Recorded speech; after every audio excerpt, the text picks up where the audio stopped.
Hello दोस्तों, नमस्कार। कैसे हैं आप लोग? उम्मीद करता हूँ बहुत अच्छे होंगे। आज 10 मार्च 2025 की करंट अफेयर की क्लास हम करने जा रहे हैं। तो चलो क्लास को स्टार्ट करते हैं। तो आज का पहला क्वेश्चन, हाल ही में चर्चा में रही संयुक्त विशेष बल अभ्यास खंजर 12 का संबंध किससे है? तो उसका संबंध किससे? भारत और किर्गिस्तान से। किससे? भारत और किर्गिस्तान से। हाल ही में चर्चा में रहे संयुक्त विशेष बल अभ्यास कौन सा? खंजर अभ्यास। खंजर कौन सा? खंजर 12 का संबंध किससे? भारत और किर्गिस्तान से। कौन सा संस्करण? 12वां। 12वां है। तो खंजर खंजर खंजर जो युद्ध अभ्यास है ये किसे? भारत और किर्गिस्तान के मध्य होता है। उद्देश्य क्या है इसको? आतंकवाद को खत्म करना। तो क्या कौन सा? खंजर अभ्यास। खंजर खंजर अभ्यास किसके मध्य होता है? भारत और किर्गिस्तान के मध्य होता है। किसके बीच में होता है? भारत और किर्गिस्तान के मध्य। उद्देश्य है आतंकवाद को खत्म करना। आतंकवाद को खत्म करना। ये किसके बीच होता है? नोमैडिक एलिफेंट अभ्यास। ये किन के मध्य होता है? कौन सा? नोमैडिक नोमैडिक एलिफेंट अभ्यास किन के मध्य होता है? भारत और मंगोलिया के बीच में। किसके? भारत और मंगोलिया के बीच में। कौन सा होता है? नोमैडिक एलिफेंट अभ्यास। और भारत और उज्बेकिस्तान के मध्य कौन सा होता है? वो होता है डस्ट लीक अभ्यास। कौन सा अभ्यास? डस्ट लीक अभ्यास किसके मध्य होता है? भारत और उज्बेकिस्तान के बीच में। भारत और कजाकिस्तान के बीच में कौन सा अभ्यास होता है? वो होता है कांजित अभ्यास। कौन सा? कांजित अभ्यास किन के मध्य होता है? भारत और कजाकिस्तान के बीच में। और भारत और मलेशिया के बीच में आता है हरिमो शक्ति अभ्यास और समुद्र लक्ष्मण अभ्यास। कौन सा? समुद्र लक्ष्मण अभ्यास। समुद्र लक्ष्मण अभ्यास। ठीक है। भारत और मलेशिया के बीच में कौन था? हरिमो शक्ति अभ्यास और समुद्र लक्ष्मण। ये अभ्यास किन के बीच होता है? तब भारत और मलेशिया के बीच में। भारत और कजाकिस्तान के मध्य कौन सा होता है? कांजित अभ्यास। भारत और उज्बेकिस्तान के बीच में होता है डस्ट लीक अभ्यास। और भारत और मंगोलिया के बीच में कौन सा होता है? नोमैडिक एलिफेंट अभ्यास। नोमैडिक एलिफेंट अभ्यास। ठीक है। प्रश्न पहला क्या था? हाल ही में चर्चा में संयुक्त विशेष बल अभ्यास खंजर। खंजर 12 का संबंध किससे है? वो है भारत और कजाकिस्तान। खंजर अभ्यास किन के मध्य होता है? भारत और किर्गिस्तान के मध्य। ठीक है। 2 नंबर प्रश्न है। 2 नंबर क्या है? द इकोनॉमिस्ट के कामकाजी महिलाओं संबंधी ग्लास सीलिंग इंडेक्स 2025 में किसे शीर्ष स्थान पर मिला है? वो मिला है स्वीडन को। यानी इसका उद्देश्य है जो कार्यरत महिलाएं होती हैं ना, उस कार्यरत महिलाओं के लिए बेहतर देश कौन सा है? स्वीडन। स्वीडन की राजधानी स्टॉकहोम। स्वीडन की राजधानी कौन सी? स्टॉकहोम। द इकोनॉमिस्ट के कामकाजी महिलाओं संबंधी ग्लास सीलिंग इंडेक्स 2025 में किसे शीर्ष स्थान मिला है? स्वीडन को मिला है। क्योंकि यहाँ पर कितनी है? लगभग 82% जो महिलाएं हैं ना, वो क्या है? कार्यरत महिलाएं हैं। यानी कामकाज कार्य करती है महिलाएं। ठीक है। इसलिए इसको कौन सा देश है जो शीर्ष स्थान पर है? वो है स्वीडन। कौन सा? स्वीडन, जिसके अंदर सबसे ज़्यादा महिलाएं कार्यरत है। यानी कार्यरत महिलाओं के उद्देश्य के बेहतर देश कौन सा है? वो कौन सा है? स्वीडन है। ठीक है। याद रहेगा। कौन सी? कामकाजी महिलाओं संबंधी यानी ग्लास सीटिंग इंडेक्स के अंदर 2025 में किसे शीर्ष स्थान मिला है? स्वीडन को। यानी यहाँ पर कितनी? 82% महिला क्या है? कार्यरत है। ठीक है। कार्यरत महिलाओं के उद्देश्य यानी कार्यरत महिलाओं के लिए क्या है? बेहतर देश कौन सा है? वो है स्वीडन। ठीक है। याद रहेगा। 3 नंबर प्रश्न क्या है? 3 नंबर प्रश्न है, हाल ही में वर्ष 2025 में पुलित्जर नहीं है, यह कौन सा है? प्रित्जर वास्तुकला पुरस्कार के लिए किसे चुना गया है? तो किसे चुना गया? लियो जियाकुल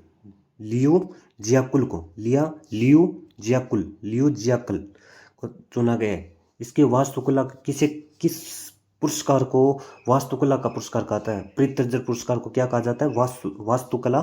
वास्तुकला का नोबेल कहते हैं। इसको क्या कहते हैं? वास्तुकला का नोबेल। शुरुआत कब हुई? प्रित्जर पुरस्कार की शुरुआत हुई 1979 के अंदर। 1979 के अंदर इसकी क्या हुई थी? शुरुआत हुई थी। एकमात्र भारतीय जिनको प्रित्जर पुरस्कार मिला है वो है बालकृष्ण दोषी।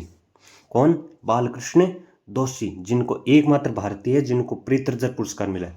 प्रित्जर पुरस्कार है वो तो किसके अंदर मिलता है? वो तो मिलता है पत्रकारिता के अंदर। ठीक है ना, वो नहीं है, ये अलग है। कौन सा है? प्रीतर्जर पुरस्कार है ये। कौन सा? प्रीतर्जर पुरस्कार, जिसको एकमात्र भारतीय जिनको प्रीतर्जर पुरस्कार मिला है, कौन है? बालकृष्ण दोषी, बालकृष्ण दोषी। ठीक है ना। 3 नंबर प्रश्न क्या है? हाल ही में वर्ष 2025 के प्रीतजर वास्तुकला पुरस्कार के लिए किसे चुना गया है? तो लियो जियाकुल को, किसको? लियो जियाकुल को चुना गया है। ठीक है ना। और वास्तुकला का नोबेल किसे कहते हैं? प्रीतजर पुरस्कार को कहते हैं। शुरुआत हुई 1979 के अंदर, और एकमात्र भारतीय जिनको प्रीतजर पुरस्कार मिला, बालकृष्ण दोषी। याद रहेगा। तो आज का मोस्ट इंपोर्टेंट पर्सन भी आज के शुरुआत कर देते हैं किसकी? Champions trophy 2025। चैंपियन ट्रॉफी 2025, इसके अंदर जो बनने वाले सारे क्वेश्चन है वो यहाँ पर है। अब आपको प्रश्न ये भी पूछ लिया जाए कि चैंपियंस ट्रॉफी 2025 का होस्ट करने वाला देश कौन सा है? तो वो होस्ट किसने किया था? पाकिस्तान ने। किसने होस्ट किया था? पाकिस्तान ने होस्ट किया था। और मैच हुआ था कहाँ कहाँ पर मैच हुआ है? तो वो हुआ है पाकिस्तान और यूएई, संयुक्त अरब अमीरात के अंदर। और फाइनल किन के बीच में हुआ था? फाइनल हुआ था भारत और न्यूजीलैंड के बीच में। और विजेता कौन? कल ही हमने मैच देखा, कौन विजेता हुआ? भारत हुआ। कितना का टारगेट था? 252 का था, लेकिन हमने कितने बनाए? 254 बना लिए थे। ठीक है। और इसके अंदर मैन ऑफ द मैच कौन है? Rohit Sharma. Man of the match कौन है? रोहित शर्मा। और फाइनल कहाँ पर हुआ था? वो फाइनल का जो कल का मैच था वो कहाँ पर हुआ था? वो हुआ था दुबई के अंदर। और भारत की ओर से ब्रांड बेस्ट भारत की ओर से, लेकिन इसके जो इस चैंपियंस ट्रॉफी 2025 में ब्रांड एम्बेसडर तो बहुत थे। कितने थे? चार ब्रांड एम्बेसडर थे, जिनमें से भारत की ओर से ब्रांड एम्बेसडर कौन थे? हमारे शिखर धवन। और यहाँ पर देखिए 9वां संस्करण था चैंपियंस ट्रॉफी का। कौन सा संस्करण था? ये 9वां संस्करण था। और भारत कितनी बार विजेता हो? चैंपियंस ट्रॉफी कितनी बार जीत लिए? तो हमने कितनी बार जीत लिए? 3 बार। कितनी बार? 3 बार। एक बार 2002 में, 2013 और 2025 के अंदर। और चैंपियंस ट्रॉफी की शुरुआत कब हुई थी? ये हुई थी 1998 के अंदर। कब हुई थी? 1998 के अंदर। एक बार फिर इन सभी क्वेश्चनों को एक बार देखते हैं। यानी 4 नंबर क्या? चैंपियंस ट्रॉफी 2025 के बारे में। होस्ट करने वाला देश पाकिस्तान। मैच कहाँ पर हुआ था? मैच कहाँ पर हुआ है? पाकिस्तान और यूएई के अंदर। और फाइनल हुआ था भारत और न्यूजीलैंड के बीच में, और विजेता हुआ भारत। और विजेता कौन है? Bharat. Man of the match Rohit Sharma. Final कहाँ हुआ? दुबई के अंदर। और भारत की ओर से ब्रांड एम्बेसडर शिखर धवन। और ये कौन सा संस्करण था? 9वां संस्करण था। भारत कितनी बार विजेता हो सका? 3 बार, 2002, 2013, 2025। और इसकी शुरुआत हुई 1998 के अंदर। डन है प्रश्न? याद है सभी? चलो 5 नंबर प्रश्न पर। 5 नंबर प्रश्न है आज का। 5 नंबर, हाल ही में डीआरडीओ ने किस hypersonic short range ballistic, most important प्रश्न है ये भी, कौन सा है? हाल ही में डीआरडीओ ने किसी hypersonic short range ballistic missile का अनावरण किया? तो वो कौन सी है? B405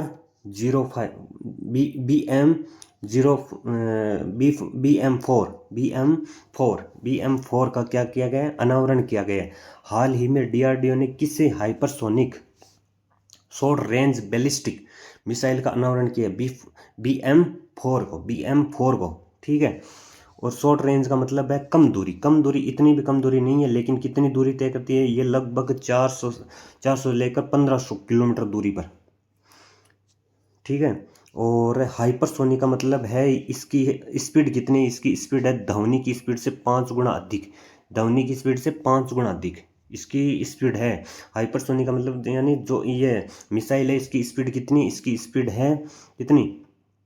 इसकी स्पीड होगी ध्वनि की स्पीड से 5 गुना अधिक। ध्वनि की स्पीड से 5 गुना अधिक। और शॉर्ट रेंज का मतलब है 400 किलोमीटर से लेकर 1500 किलोमीटर के बीच। ठीक है। डीआरडीओ की स्थापना 1 जनवरी 1998 और हेडक्वार्टर है दिल्ली के अंदर। और हेड कौन है? डीआरडीओ के बाद वर्तमान में हेड कौन है? समीर कामत। और इसका अनावरण कहाँ पर हुआ है? वो हुआ है हैदराबाद के अंदर। कहाँ पर? हैदराबाद के अंदर। इसका अनावरण कहाँ पर हुआ है? हैदराबाद के अंदर इसका क्या हुआ है? अनावरण हुआ है। 5 नंबर प्रश्न फिर से देखते हैं। हाल ही में डीआरडीओ ने हाइपरसोनिक किस hypersonic short range ballistic missile का अनावरण किया है? तो किस हाइपरसोनिक शॉर्ट रेंज बैलिस्टिक का अनावरण किया है? कौन सी? बी एम फोर का किसका किया है? बी एम फोर का अनावरण किया है। किसका किया है? बी एम फोर का अनावरण किया है।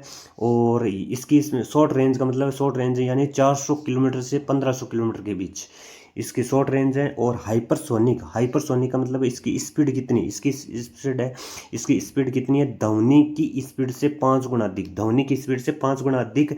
और इसका अनावरण कहाँ पर किया गया? वह हैदराबाद के अंदर। कहाँ पर? हैदराबाद के अंदर। और डीआरडीओ की स्थापना हुई 1 जनवरी 1958 के अंदर। 1 जनवरी 1958 को इसकी डीआरडीओ की स्थापना हुई। हेडक्वार्टर नई दिल्ली के अंदर। हेडक्वार्टर कहाँ पर है? दिल्ली के अंदर। और इसके वर्तमान में डीआरडीओ की हेड कौन है? वो है समीर कामत। प्रश्न याद हो गया? तो चलो 6 नंबर प्रश्न, मोस्ट इंपोर्टेंट प्रश्न आज का 6 नंबर प्रश्न। हाल ही में देश का 58वां टाइगर रिजर्व किसे घोषित किया? मोस्ट इंपोर्टेंट प्रश्न है, मोस्ट इंपोर्टेंट प्रश्न। कौन सा? हाल ही में देश का 58वां टाइगर रिजर्व किसे घोषित किया है? तो किसे? Madhav tiger reserve. ये भी एमपी का, ये कौन सा है? एमपी का। ये 9वां टाइगर रिजर्व बन गया है। कौन सा? एमपी का 9वां टाइगर रिजर्व है। माधव टाइगर रिजर्व कौन सा है? एमपी का 9वां टाइगर रिजर्व है। और टाइगर रिजर्व किसे घोषित किया है? माधव टाइगर रिजर्व एमपी को। और इसके हमारे वर्तमान में पर्यावरण मंत्री कौन है? डॉक्टर भूपेंद्र यादव। और इसको आपको याद करना है कि पर्यावरण मंत्री को याद कैसे करके? भूपेंद्र यादव यानी भू से यानी भूमि से। भू यानी भूमि में क्या होता है? पर्यावरण किससे जुड़ा हुआ? भूमि से। अगर हमारे पर्यावरण को कोई क्षति पहुंचाएगा तो हमें क्या होगा? पेन हो जाएगा। क्या हो जाता है? पेन हो जाता है। तो भू यानी भूमि से कौन जुड़े है? पर्यावरण किससे जुड़ा है? भूमि से। भू यानी भूमि से जुड़ा हुआ है पर्यावरण। और अगर पर्यावरण को कोई क्षति पहुंचाए तो क्या हो जाता है? पेन हो जाता है। तो भूपेंद्र डॉक्टर भूपेंद्र कौन है? पर्यावरण मंत्री। याद हो जाएगा। और 57वां टाइगर रिजर्व कौन सा है? वो है रातापानी टाइगर रिजर्व। कौन सा? ये भी एमपी का है। ये भी एमपी का। कौन सा? एमपी का। ये कौन सा था? ये अगर 9वां था तो 57वां जो रातापानी है ये कौन सा है? 8वां था। ठीक है। 56वां गुरु घासीदास टाइगर रिजर्व कौन सा? छत्तीसगढ़ का। 56वां टाइगर हमारा टाइगर रिजर्व कौन सा था?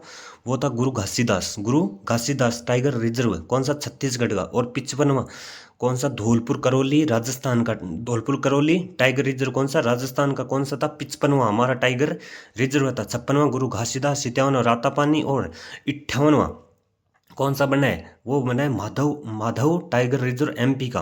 कौन सा? एमपी का। ये बन गया 9वां टाइगर रिजर्व। ठीक है।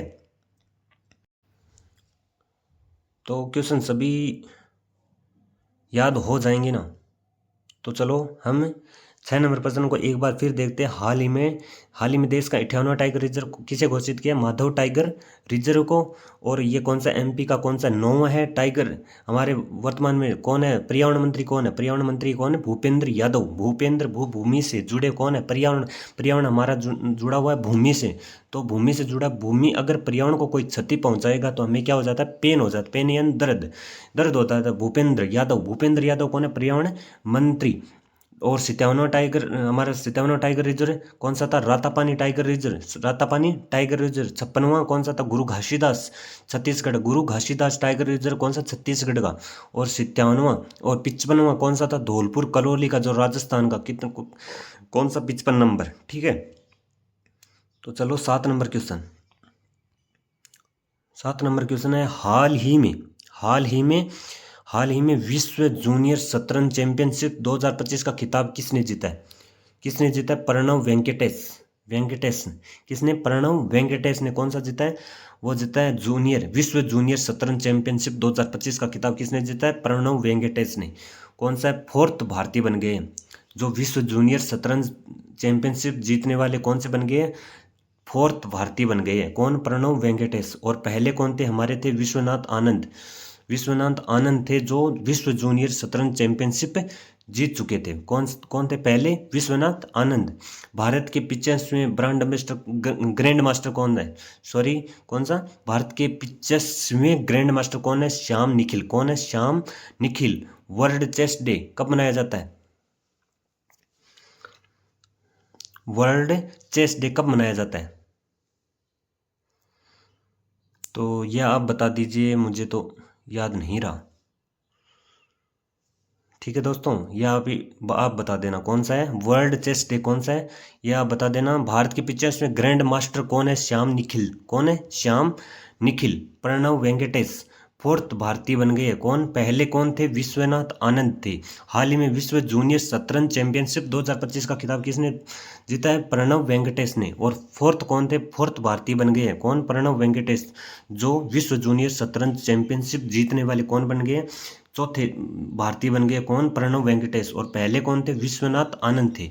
और भारत के 85वें ग्रैंड मास्टर कौन है, श्याम निखिल। ठीक है। 8 नंबर प्रश्न है, हाल ही में 24वां विश्व सतत विकास शिखर सम्मेलन 2025 कहाँ हुआ है, तो वो कहाँ पर हुआ है, नई दिल्ली के अंदर। हाल ही में 24वां विश्व सतत विकास शिखर सम्मेलन कहाँ पर हुआ है, नई दिल्ली के अंदर। पर्यावरण को ध्यान में रखकर विकास, उद्घाटन कौन, किसने किया था, हमारे पर्यावरण मंत्री कौन है, भूपेंद्र यादव, जिन्होंने क्या किया, इसका उद्घाटन किए। ठीक है। और पर्यावरण को ध्यान में रखकर इसका क्या किया, विकास करना, पर्यावरण को ध्यान में रखकर विकास करना। तो हाल ही में 24वां विश्व सतत विकास शिखर सम्मेलन 2025 कहाँ हुआ है, तो कहाँ पर हुआ है, नई दिल्ली के अंदर। ठीक है। 9 नंबर प्रश्न है, हाल ही में वसंत उत्सव चाप चार कूट का आयोजन कहाँ पर हुआ है, तो कहाँ पर हुआ है, मिजोरम के अंदर। इसके अंदर है बम्बू डांस किसके अंदर किया जाता है, तो वो चाप चार कूट उत्सव के अंदर कौन सा डांस किया जाता है, तो वो किया जाता है बम्बू डांस। बम्बू डांस किस उत्सव के अंदर किया जाता है, तो आपको पूछ सकता है बम्बू डांस से। बम्बू डांस का मतलब ये जो डांस है वो किस नृत्य के अंदर किया जाता है, तो किस नृत्य के अंदर किया जाता है, चाप चार कूट नृत्य के अंदर किया जाता है। ठीक है। मिजोरम के अंदर है चाप चार कूट। कूट शब्द जहाँ भी आएगा ना, वो ऐसे कितने बहुत सारे नृत्य हैं जिनके अंत के अंदर कूट लगा हुआ है। जो हमारे जो प्रमुख त्योहार और उत्सव है, यानी स्टैटिक जीके के अंदर जो मिजोरम के नृत्य है ना, वो सारे के सारे लास्ट में कूट शब्द है। तो कूट शब्द कहाँ पर आते हैं, मिजोरम के अंदर आते हैं। सारे के सारे कूट शब्द कहाँ पर आते हैं, मिजोरम के अंदर आते हैं।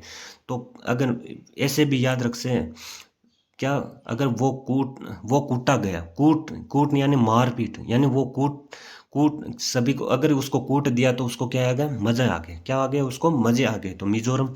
हाल ही में वसंत उत्सव चाप चार कूट का आयोजन कहाँ पर हुआ है, मिजोरम के अंदर। ठीक है। 10 नंबर प्रश्न क्या है, हाल ही में चर्चा में रही रतन टाटा इलेक्ट्रॉनिक सिटी कहाँ स्थित है, कहाँ पर, असम के अंदर। तो असम के मुख्यमंत्री कौन है, हिमंत बिस्वा। कौन है मुख्यमंत्री असम के, वह हिमंत बिस्वा। और रतन टाटा को पद्म विभूषण कब मिला था, 2008 के अंदर। तो चलो एक बार फिर से 10 नंबर क्वेश्चन को देखते हैं। 10 नंबर क्वेश्चन क्या था, हाल ही में चर्चा में रही रतन टाटा इलेक्ट्रॉनिक सिटी कहाँ पर स्थित है, वो है असम के अंदर। कहाँ पर स्थित है, असम के अंदर। कौन सी हाल ही में चर्चा में रही रतन टाटा इलेक्ट्रॉनिक सिटी कहाँ पर स्थित है, असम के अंदर। असम के मुख्यमंत्री कौन है, हिमंत बिस्वा। कौन है, हिमंत बिस्वा। और रतन टाटा को पद्म विभूषण कब मिला था, 2008 के अंदर। कब मिला था, 2008 के अंदर। ठीक है। कब मिला था, 2008 के अंदर। तो 11 नंबर क्वेश्चन क्या है, 11 नंबर क्वेश्चन है हमारा, नीति आयोग और इंडिया एसएमई फोरम ने ए मिलियन वुमेन एराइज पहल का किया अनावरण। नीति आयोग और इंडिया एसएमई फोरम ने ए मिलियन वुमेन एराइज पहल का निर्माण का क्या किया है, अनावरण किया। ठीक है। 12 नंबर प्रश्न है, दक्षिण जॉर्जिया द्वीप के पास फंसा दुनिया का सबसे बड़ा हिमखंड कौन सा है, हिमखंड A23A दक्षिण जॉर्जिया द्वीप। कौन से, दक्षिण जॉर्जिया द्वीप के पास फंसा दुनिया का सबसे बड़ा हिमखंड यानी बर्फ का सबसे बड़ा खंड कौन सा है, A23A। कहाँ पर फंसा हुआ है, दक्षिण जॉर्जिया द्वीप के पास में फंसा हुआ है दुनिया का सबसे बड़ा हिमखंड। कौन सा, उसका नाम क्या है, A23A। कहाँ पर फंसा हुआ है, दक्षिण जॉर्जिया द्वीप के पास में फंसा हुआ है दुनिया का सबसे बड़ा हिमखंड। इसका नाम क्या है, A23A। ठीक है। चलो सभी क्वेश्चनों को एक बार रिवीजन करते हैं। ठीक है। तो आज की क्लास का पहला क्वेश्चन क्या है, पहला क्वेश्चन क्या है, पहला क्वेश्चन है हाल ही में चर्चा में रही संयुक्त पहला प्रश्न क्या है, हाल ही में चर्चा में रहे संयुक्त विशेष बल अभ्यास खंजर 12 का संबंध किससे है, तो भारत और किर्गिस्तान से। उद्देश्य आतंकवाद को खत्म करना। भारत मंगोलिया के बीच नोमैंडिक एलिफेंट अभ्यास। और भारत उज्बेकिस्तान के डंस्टलिक अभ्यास। और भारत और कजाकिस्तान के बीच में कौन था, कांजिद अभ्यास। और भारत और मलेशिया के बीच में हरिमो शक्ति अभ्यास और समुद्र लक्ष्मण अभ्यास। ठीक है। 2 नंबर क्वेश्चन क्या है, 2 नंबर क्वेश्चन है द इकोनॉमिक्स के कामकाजी महिलाओं संबंधी ग्लास सीटिंग इंडेक्स 2025 में किसे शीर्ष स्थान मिला है, तो स्वीडन को। इसका मतलब है कि इसका उद्देश्य क्या था, इसका उद्देश्य था कार्यरत जो महिलाओं के लिए बेहतर देश कौन सा है, जिस देश के अंदर सबसे ज़्यादा कार्यरत है महिलाएं, वो है स्वीडन। ठीक है। और स्वीडन की राजधानी स्टॉकहोम। 3 नंबर प्रश्न क्या है, हाल ही में वर्ष 2025 के प्रित्जर वास्तुकला पुरस्कार के लिए किसे चुना गया है, तो किसे चुना गया, लियो जियाकुन को। और वास्तुकला का नोबेल किसे कहते हैं, प्रित्जर पुरस्कार को। और शुरुआत कब हुई थी, 1979 के अंदर। एकमात्र भारतीय जिनको प्रित्जर पुरस्कार मिला है वो कौन है, बालकृष्ण दोषी। ठीक है। अब है चैंपियंस ट्रॉफी के बारे में एक बार देख लेते हैं। चैंपियंस ट्रॉफी कल का जो हमारा मैच हुआ था उसके अंदर क्या है, चैंपियंस ट्रॉफी 2025 ये कौन सा था, 9वां संस्करण था। और होस्ट करने वाला कौन था, पाकिस्तान। मैच पाकिस्तान और यूए के अंदर हुआ था। फाइनल का किन के बीच में, भारत और न्यूजीलैंड के बीच में। और विजेता कौन है, विजेता है भारत। और मैन ऑफ द मैच कौन बने, रोहित शर्मा। और फाइनल कहाँ पर हुआ था, दुबई के अंदर। और भारत की ओर से ब्रांड बेस्ट कौन है, शिखर धवन। और इसकी शुरुआत है 1998 के अंदर। किसकी चैंपियंस ट्रॉफी की शुरुआत है, 1998। भारत कितनी बार चैंपियंस ट्रॉफी जीत चुका है, 3 बार, 2002, 2013 और 2025 के अंदर। 5 नंबर क्वेश्चन है, हाल ही में डीआरडीओ ने किससे hypersonic short range ballistic missile का अनावरण किया है, तो BM4 का। और शॉर्ट रेंज का मतलब है 400 से 1500 किलोमीटर के बीच में। और इसकी हाइपरसोनिक यानी स्पीड है ध्वनि की स्पीड से 5 गुना अधिक। और अनावरण कहाँ पर हुआ है, हैदराबाद के अंदर। डीआरडीओ की स्थापना 1 जनवरी 1958, हेडक्वार्टर दिल्ली। और हेड कौन है, वो समीर कामत। 6 नंबर प्रश्न, हाल ही में देश का 58वां टाइगर रिजर्व किसे घोषित किया, तो किसे घोषित किया, माधव टाइगर रिजर्व। कहाँ पर है, एमपी के अंदर। और ये एमपी का कौन सा टाइगर रिजर्व है, ये 9वां टाइगर रिजर्व है। और हमारे पर्यावरण मंत्री कौन है, डॉक्टर भूपेंद्र यादव। ठीक है, डॉक्टर भूपेंद्र यादव। 57वां रातापानी टाइगर रिजर्व एमपी। और 56वां गुरु घासीदास टाइगर रिजर्व छत्तीसगढ़। और 55वां धौलपुर करौली टाइगर रिजर्व राजस्थान। ठीक है। 7 नंबर क्वेश्चन क्या है, हाल ही में विश्व जूनियर शतरंज चैंपियनशिप 2025 का खिताब किसने जीता है, प्रणव वेंकटेश फोर्थ भारतीय है जिन्होंने क्या है, विश्व जूनियर शतरंज चैंपियनशिप जीता है। और पहले कौन थे, विश्वनाथ आनंद थे। भारत के 95 ग्रैंड मास्टर कौन है, वो है श्यामा निखिल। ठीक है, श्यामा निखिल। और वर्ल्ड चेस डे, ये मैं दोस्तों भूल गया हूँ, ये आपको बताना, वर्ल्ड चेस डे कब मनाया जाता है। ठीक है। चलो 8 नंबर प्रश्न क्या है, 8 नंबर प्रश्न है, हाल ही में 24वां विश्व सतत विकास शिखर सम्मेलन 2025 कहाँ पर हुआ है, वो कहाँ पर हुआ है, नई दिल्ली के अंदर। पर्यावरण को ध्यान में रखकर विकास करना। और उद्घाटन है भूपेंद्र यादव ने, हमारे पर्यावरण जो मंत्री है भूपेंद्र यादव, उन्होंने क्या इसका उद्घाटन किया। 24वां विश्व सतत विकास शिखर सम्मेलन 2025 कहाँ पर हुआ है, नई दिल्ली के अंदर। ठीक है। 9वां प्रश्न है, हाल ही में वसंत उत्सव चापचार कूट का आयोजन कहाँ पर हुआ है, वो हुआ है मिजोरम के अंदर। इसके अंदर क्या है, बम्बू डांस से किया जाता है। 10 नंबर प्रश्न है, हाल ही में चर्चा में रही रतन टाटा इलेक्ट्रॉनिक सिटी कहाँ पर स्थित है, वो है असम के अंदर। असम के मुख्यमंत्री कौन है, हिमंत बिस्वा। और रतन टाटा को पद्म विभूषण कब मिला था, वो मिला था 2008 के अंदर। कब मिला था, 2008 के अंदर। ठीक है। 11 और 12 नंबर को क्वेश्चन देख लेते हैं। नीति आयोग और इंडिया SME फोरम ने ए मिलियन वुमेन एराइज पहल का किया अनावरण। 12 नंबर 10, जॉर्जिया द्वीप के पास फंसा दुनिया का सबसे बड़ा हिमखंड A23A। तो बताइए आपको क्लास कैसी लगी। तो दोस्तों जितने भी लोग देते हो प्लीज़ एक तो कमेंट कर दिया करो। और कम से कम एक जनों को तो शेयर करा करो यार, अपने भाई को सपोर्ट तो करो। और अगर चैनल पर नए हो तो इस चैनल को सब्सक्राइब ज़रूर करें और अपने भाई का सपोर्ट करें।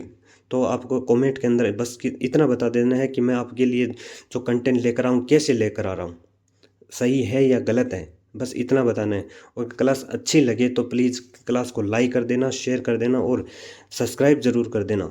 और रोज़ मैं करंट अफेयर की क्लास लेकर आऊँगा। कल संडे था, कल संडे की मैं क्लास नहीं लेकर आया, और सैटरडे तक सोमवार से शनिवार तक मैं क्लास लेकर आऊँगा। तो मिलते हैं कल फिर नई क्लास के साथ, तब तक के लिए जय हिंद, जय भारत।